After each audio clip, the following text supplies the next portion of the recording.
دائمی سر درد۔ ایک سیب کو چھیل کر باریک ٹکڑے کر لیں، ان میں تھوڑا سا نمک اچھی طرح مکس کریں اور یہ آمیزہ صبح نہار منہ کھائیں۔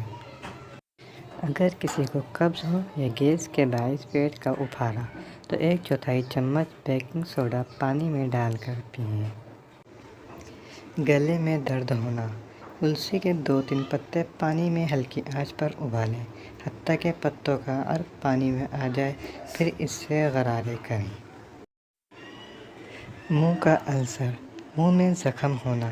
کیلے اور شہد کو ملا کر ایک پیسٹ بنائیں اور اسے اپنے منہ کے اندر متاثرہ حصوں پر لگائیں۔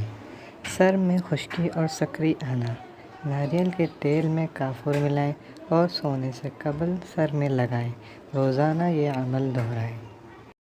کم عمری میں بالوں کا سفید ہو جانا۔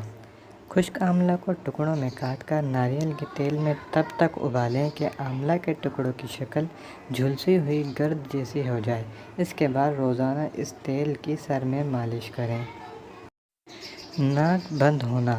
آدھا کپ پانی لیں اور اسے گرم کر لیں۔ اس میں سیب کا سرکہ اور چٹکی بھر پسی ہوئی لال مرچ ڈالیں اور مکس کر کے پی لیں۔ دن میں 2 بار یہ عمل دہرائیں۔ High blood pressure. دودھ کے ساتھ آملہ کھانے سے بلڈ پریشر کم ہوتا ہے۔ اسے صبح کے وقت استعمال کرنا زیادہ بہتر ہوتا ہے۔ دمہ۔ 1 چمچ شہد میں آدھا چمچ دار چینی ملائیں اور رات کو سونے سے پہلے استعمال کریں۔ باقاعدگی سے روزانہ یہ آمیزہ لیں۔